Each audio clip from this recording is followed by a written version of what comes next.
اب فرماتے ہیں کہ جب بندہ درود پاک کثرت سے پڑھتا ہے نا تو اسرائیل اس کی روح کھینچنے میں آسانی عطا فرما دیتا ہے. کتنا بڑا، بہت خطرناک ہے، اتنا آسان نہیں ہے اسرائیل کی روح کھینچنے سے. تو صحابہ گھبرا، ساری خود سرکار فرماتے ہیں اسرائیل تو روح کھینچتا، کیسے کھینچتا؟ یا رسول اللہ کسی کو نہیں چھوڑوں گا، کسی کو نہیں چھوڑوں گا.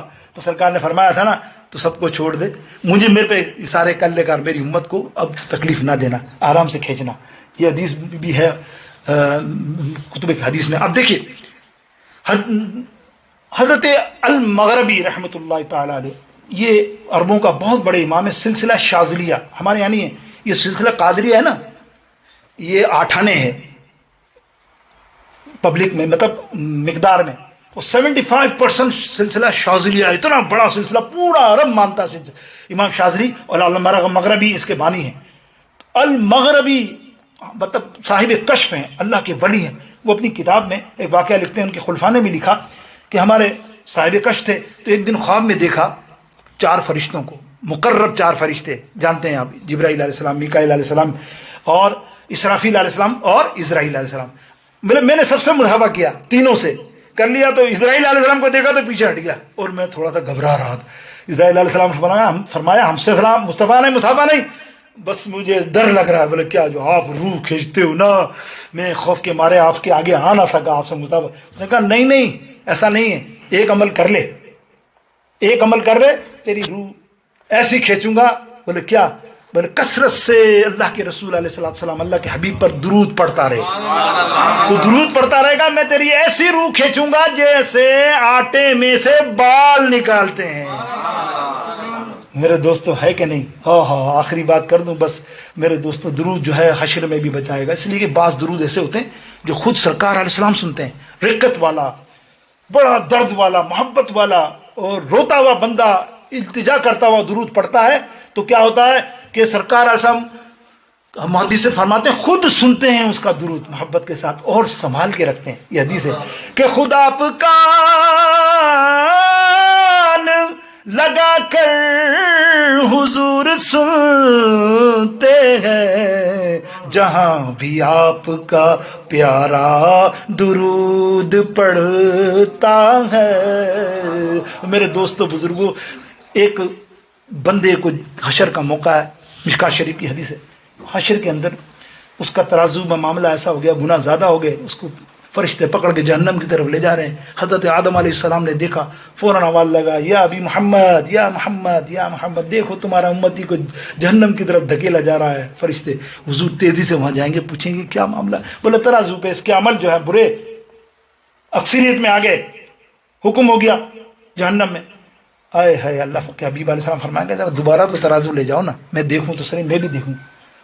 فرشتے دیکھیں گے، رب کریم فرمائے گا آج یوم حشر لگایا اس کے لیے تو لے جاؤ، یہ حکم دے رہا ہے، یہ بول رہا ہے تو لے جاؤ حشر میں. وہ ترازو پہ لایا. حضور علیہ السلام نے جیب سے پرچی نکالی، بڑی مشہور حدیث ہے نا، ایک جیب سے پرچی نکالی اور اس نیکی کا عمل میں ڈال دی. نیکی کا عمل ہائی ان دا ہائی، گناہ سارے دب گئے. حیران، حکم ہوا بھائی دیکھ لو ترازو میں اب کیا ہوا ہے، لے جاؤ اس کو جنت.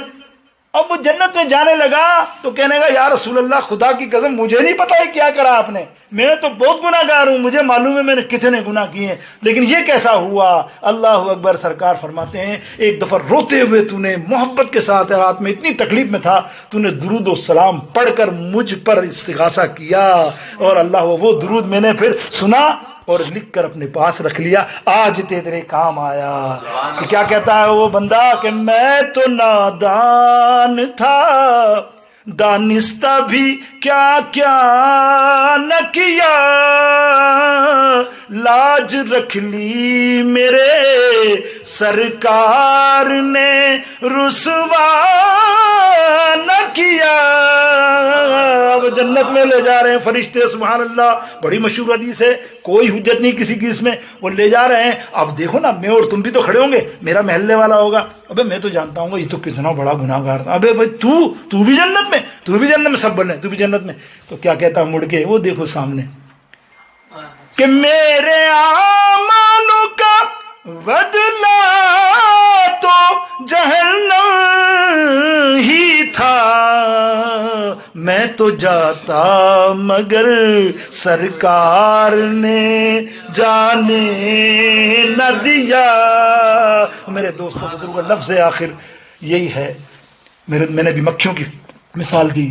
یہ مفتی احمد یار خان صاحب بھی لائے ہیں اور امام سخاوی بھی لائے ہیں اور سلمان جزوری بھی لائے ہیں کہ سب مکھی جہنم میں جائیں گی. کمال ہے نا. اس لیے نہیں جائیں گی کہ انہوں نے کوئی گناہ کیا ہے، اس لیے جائیں گی کہ جہنمیوں کو تنگ کریں گی، تنگ کریں گی. اب بتاؤ ایک مکھی ہمارے یہاں آ جائے تو جان چھوڑنا مشکل ہو جاتی ہے اس سے، ایک مکھی سے. تو اتنی ساری مکھیوں وہاں جہنم میں، جہنمیوں کیسا تنگ کریں گی، کتنی تکلیف دیں گی. اللہ کو تو سزا دینی ہے نا. ایک مکھی ایسی ہے شہد کی مکھی، میں نے کہا وہ نہیں جائے گی. تو جب شہد کی مکھی درود پڑھ کے شہد بنائے وہ جہنم میں نہ جائے جنت میں جائے. تو آپ اور میں امتی ہو، ہم درود نہ پڑھیں کثرت سے. ارے اتنا کثرت سے درود پڑھو ڈیلی کہ جب تم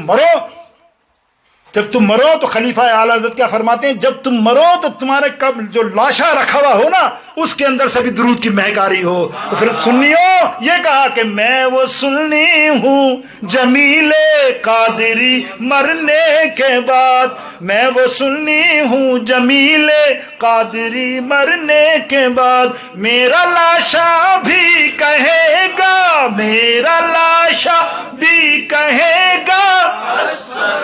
وآخر دعوانا الحمدللہ رب العالمین. سنت ادا کر لیجیے.